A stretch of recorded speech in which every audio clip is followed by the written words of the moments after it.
Assalamualaikum warahmatullahi wabarakatuh. Apa kabar pemirsa Undip TV? Senang sekali bisa menjumpai Anda kembali. Dan kali ini dalam rangka Hari Kunjung Perpustakaan tahun 2023, kita akan berbincang-bincang tentang perpustakaan Universitas Diponegoro yang belakangan ini heboh atau banyak dibicarakan.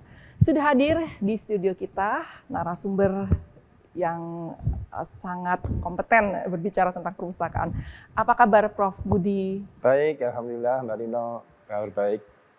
Nah, Prof. Budi ini adalah Wakil Rektor Komunikasi dan Bisnis Universitas Diponegoro. Dan di sebelahnya ada Pak Suwondo. Apa kabar Pak Wondo? Alhamdulillah baik.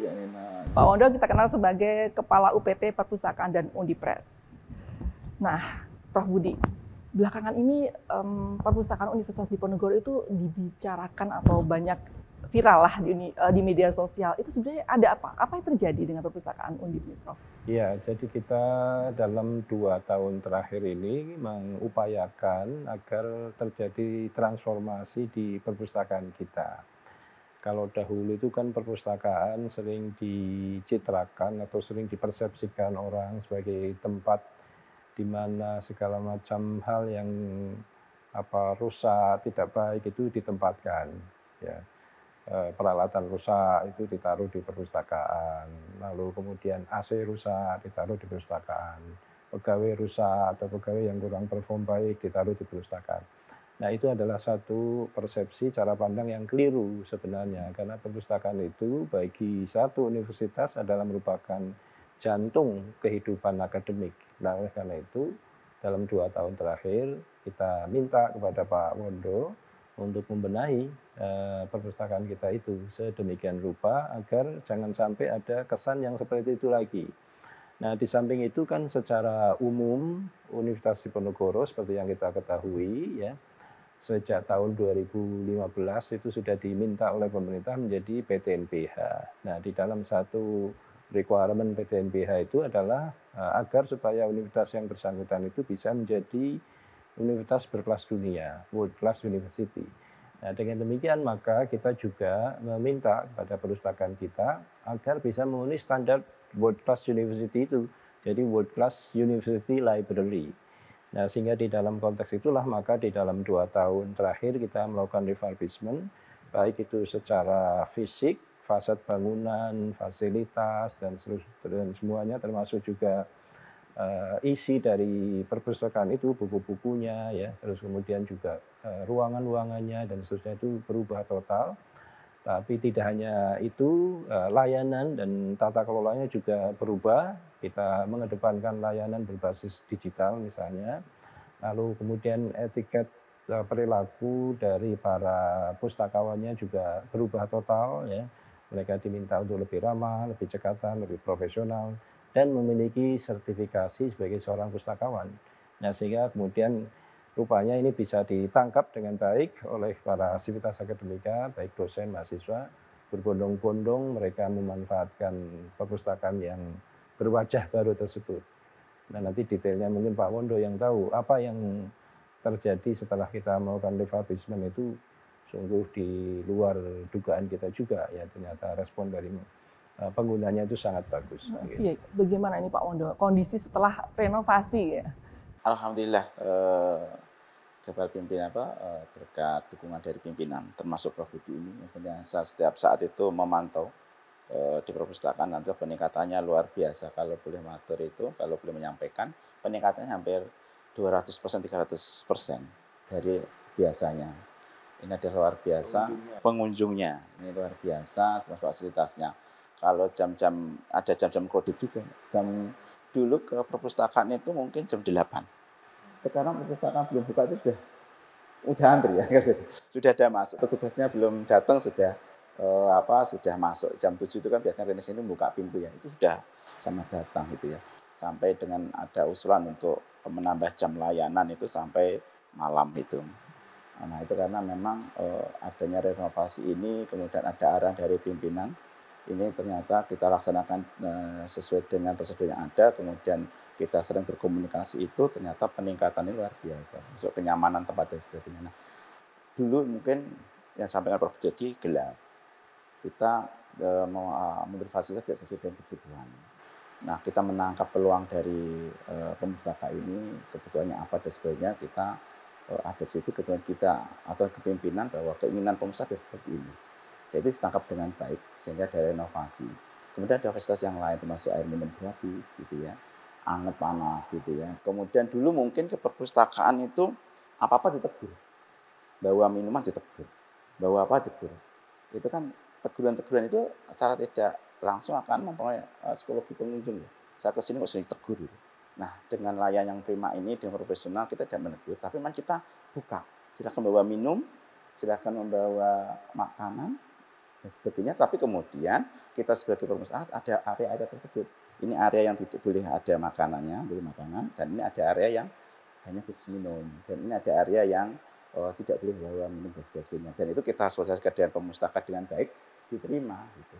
Nah, salah satu bentuknya adalah bahwa kita mengizinkan bawa minum adalah dengan memberi layanan minuman gratis tadi. Gitu. Dan masih banyak hal yang dibutuhkan mahasiswa. Salah satu adalah lesian ya, Prof. Ya. Bahwa ternyata mahasiswa itu setelah kita tanya itu dari kelas itu kan sudah penat, penat itu ya. Yeah. Ternyata mahasiswa itu Pak saya itu ingin sedikit beberapa menit untuk lelap itu ya. Yeah. Kemudian ada bibit itu ya. Yeah. Lelap itu ternyata itu pengaruhnya luar biasa. Ya akhirnya tuh di sini ternyata nyaman ya gitu. Ya setelah kita sediakan tempat ruangan khusus untuk lesehan dengan kasur yang nyaman, kasur apa itu namanya? Beanbag. Iya, beanbag. Ya. Beanbag itu menyebabkan anak-anak itu betah untuk berdiskusi, beristirahat, sambil membaca buku, sambil bercerita begitu. Dan mungkin lebih nyaman dari kafe tempat kita itu. Nah, akibatnya durasi kunjung dan stay dari para mahasiswa itu menjadi lebih lama. Yang repot Pak Wondo karena dia harus sampai malam jaga di perpustakaan. Gitu. Ya. Oke. Nah, ada kegiatan yang direncanakan untuk mengoptimalkan perpustakaan, Prof. Budi?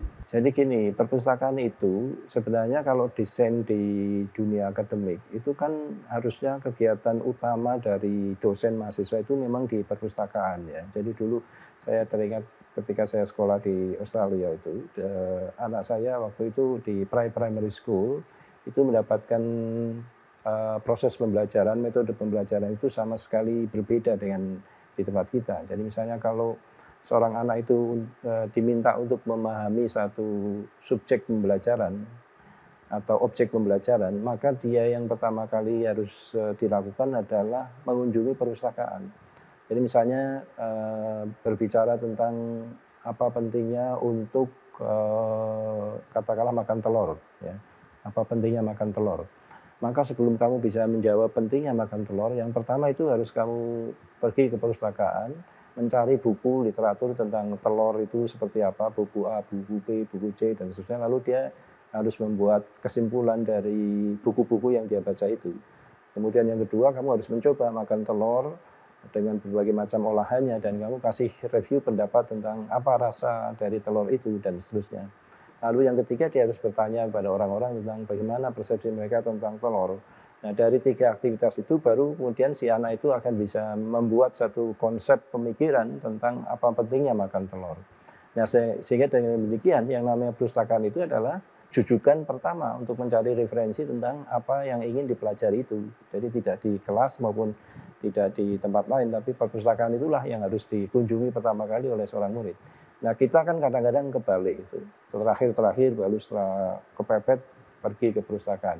Nah, konsep itulah yang sekarang ini kita rubah supaya orang tertarik pergi ke perpustakaan, maka ya pertama layanannya harus lengkap, harus modern, bersih, futuristik, memenuhi apa yang diharapkan oleh penggunanya tadi supaya ada tempat mereka berdiskusi dengan nyaman, dingin mungkin ya, dan bisa sambil melepas penat begitu.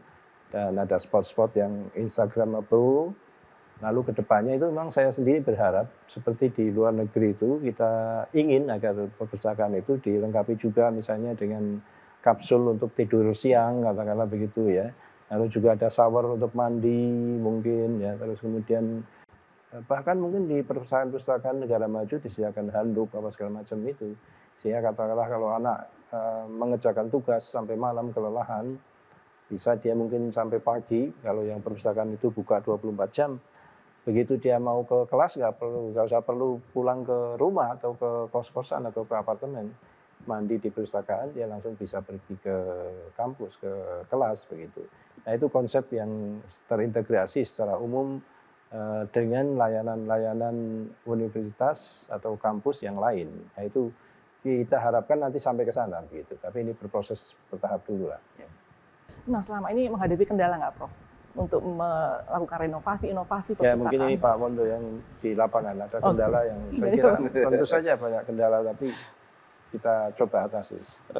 Kalau kendala masih ada sih, Mbak Nina. Tapi dengan apa kita sering berkomunikasi, kemudian kita sering minta arahan dari pimpinan, alhamdulillah saat ini kendala-kendala itu dapat kita atasi. Salah satu gini, kita kan berinovasi terus, ada namanya integrated library system. Itu kan bagaimana kita menghubungkan semua perpustakaan yang ada di Fakultas Polri menjadi satu sistem. Ini inovasi kita, alhamdulillah sekarang sudah terintegrated dengan semuanya. Berarti buku A itu di mana, buku B di mana. Kalau saya mencari buku manajemen atau komunikasi atau administrasi bisnis, itu di mana saja. Itu sudah kita ketahui sekarang. Dan alhamdulillah sekarang sudah bisa masuk ke SSO. Nah, kalau masuk SSO itu nanti ada menu lagi namanya integrated library system di sana. Itu alhamdulillah sudah terjadi. Kemudian ini sudah terjadi dengan siap, gitu ya. Mahasiswa tidak harus datang ke perpustakaan, ngurus aplikasi dan sebagainya. Sudah dengan satu sistem itu, gitu. Itu sudah online. Kemudian ada namanya Dipolita, Diponegoro Literasi Digital. Itu menghubungkan semua aplikasi yang ada di penunjang. Salah satunya ada OPAK di sana, ada ujian, ada pelatihan, macam-macam di sana. Kemudian memang ini belum kita belum kita kenalkan kepada masyarakat seluruhnya, tapi sudah kita kenalkan secara bertahap. Kemudian berkenaan dengan repositori, ini sekarang sudah terkait dengan dengan Rama Dikti kemarin, ya, nanti masuk ke Sinta itu ya. Nah, ini adalah satu inovasi-inovasi yang harus kita kembangkan terus untuk menghadapi kendala-kendala. Nah, kemudian kebijakan pimpinan lagi bahwa bagaimana sih kalau kita mempunyai satu plafon yang lebih mudah, mengakses jurnal lebih mudah, tidak harus satu-satu menu. Kita sudah namanya menggunakan general, namanya EBS, itu sudah ada. Berarti satu aplikasi bisa mencari semua koleksi yang ada di Universitas Diponegoro. Dan kita tampilkan di dijilid.undip.id. Nah, kemudian ada masalah lagi. Ini kenapa kendala RSS itu yang kita langgan kok tidak maksimal ya? Kok harus login satu-satu, masuk akun? Oke, kita gabung namanya SSO. Masuk SSO, kemudian kita integrasikan, dalam masuk SSO kita bisa masuk ke jurnal yang dilanggan Universitas Diponegoro. Dengan satu klik sudah bisa masuk. Alhamdulillah sekarang sudah stabil. Dan statusnya itu sudah diketahui saat ini. Hari ini jurnal mana saja yang tidak dimanfaatkan. Jadi sudah dilanggan. Gitu. Karena tidak manfaat. Ini jurnal-jurnal ini yang bagus karena banyak akses. Kita lanjutkan. Gitu. Berarti pimpinan itu bisa mengevaluasi dari satu sistem tersebut.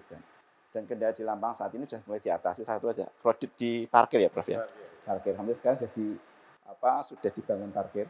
Karena apa? Ya tadi kita tidak mengantisipasi bahwa dengan adanya renovasi, dengan memberi layanan yang nyaman tadi, ternyata gitu. Sama jam layanannya itu. Betul. Kita kewalahan kalau nggak ditambah. Dan layanannya ini juga harus nuntut terus ya Prof ya. Ini terus. Dan yang ini sekarang kan sampai malam-malam juga ini. Sampai ada yang di lobi-lobi itu masih di lobi, kalau malam ramai. Nah, seperti itu. Ini adalah dalam satu sisi fisik dibangun, digitalnya juga dibangun, jaringan juga dibangun. Alhamdulillah sekarang permasalahan itu sudah mulai bisa kita atasi. Gitu. Nah, kembali ke Prof Budi ini. Secara umum Prof, apa yang dilakukan oleh universitas untuk perkembangan berikutnya? Mungkin ada yang belum disampaikan. Ya, memang kita berharap agar inovasi yang dilakukan itu terus tumbuh berkembang, dan seiring dengan itu hasil kan kita sudah mulai melihat ya tadi jumlah pengunjung naik, traffic download dari koleksi kita juga naik, kita juga mendapatkan penghargaan dari Emerald Publisher itu bahwa kita itu dinyatakan sebagai titik poin di mana download paling banyak se-Indonesia dan se-Asia Tenggara. Ya. Jadi itu menunjukkan produktivitas dari pengguna layanan kita yang tinggi, sehingga jumlah yang mendownload jurnal atau publikasi lewat Emerald itu sangat tinggi, se-Indonesia nomor 1 begitu. Nah, ke depan tentu kita berharap tidak hanya seperti itu, tetapi lebih lanjut kita bisa menjadi role model bagi perpustakaan di seluruh Indonesia, terutama untuk perguruan tinggi begitu ya. Walaupun kita tentu saja memiliki kendala terkait dengan fasad bangunan perpustakaan yang memang dari dulu sudah seperti itu. Given ya, kita mau renovasi, yang paling bisa kita lakukan renovasi interior. Sementara fasad bangunan gedungnya kan memang seperti itu yang kadang-kadang itu belum tentu sesuai dengan tren perpustakaan kekinian. Tapi ya sudahlah, daripada kita nggak bergerak ya kita menggunakan, memanfaatkan apa yang ada itu untuk memaksimalkan fasilitas layanan dan tata kelola. Nah, kita ke depan itu efisiensi atau integrasi antar unit perpustakaan di setiap fakultas dengan universitas seperti tadi Pak Wondo sampaikan itu bisa berjalan dengan baik, sehingga kalaupun misalnya ada mahasiswa yang katakanlah kalau sekarang ini mengakses perpustakaan secara fisik di perpustakaan pusat itu sulit karena saking banyaknya orang yang berkunjung, mereka bisa menggunakan layanan di fakultas masing-masing, toh buku apapun, koleksi apapun bisa mereka akses dari sana dengan sistem yang aplikasi yang kita sediakan begitu. Nah, kemudian tentu saja hal yang lain kita sangat ingin agar misalnya perpustakaan itu melengkapi fasilitas yang ada dengan kafe, nanti ada kafe kering di situ ya. Mungkin juga termasuk diantaranya ada sinema untuk memutar film dan sebagainya. Bahkan juga mungkin bisa untuk podcast seperti yang ada di Undip TV, sedemikian rupa sehingga kalau anak-anak mau bikin konten tidak perlu kemana-mana, bisa memanfaatkan fasilitas yang ada di perpustakaan sambil mereka memperkenalkan library environment kepada audiennya begitu. Sehingga nanti setiap orang kalau melihat podcast background-nya kok buku-buku perpustakaan, itu kan bisa mendorong orang lain untuk mengunjungi, menimbulkan rasa curiosity itu. Ada apa tuh di perpustakaan, sehingga pengunjung perpustakaan akan lebih banyak yang mengakses layanan tersebut gitu. Oke, kira-kira kapan tuh Prof bisa terwujud? Berapa tahun lagi atau mungkin? Sekarang sedang ongoing berjalan. Ada untuk kafe sudah tahun ini ya, rencana kita buka ya. Untuk podcastnya sudah, kita peralatannya sudah ada. Tadi sudah ada peralatannya Prof. Tinggal ruangannya menunggu ditata. Insya Allah tahun-tahun ini sudah bisa berjalan ya Prof. Jadi kalau podcast belakangnya itu backgroundnya buku-buku perpustakaan, itu kan keren itu ya. Mahasiswa tentu kalau membuat konten di media sosial mereka bisa sombong lah kepada temennya, ini aku kalau bikin podcast itu bukan di resto tapi di perpustakaan gitu. Baik, ya. Oke, baik, terima kasih banyak Prof Budi juga Pak Wondo ya, atas kita harap mudah-mudahan lebih banyak orang tahu tentang perpustakaan kita dan mau berkunjung ke perpustakaan dan menikmati layanan yang ada. Oke. Terima kasih atas kehadirannya di Undip TV dan ya benar, mudah-mudahan bincang-bincang kita ini bisa menambah daya tarik lagi ya untuk berkunjung ke perpustakaan. Ya. Demikian pemirsa, sampai ketemu di podcast selanjutnya.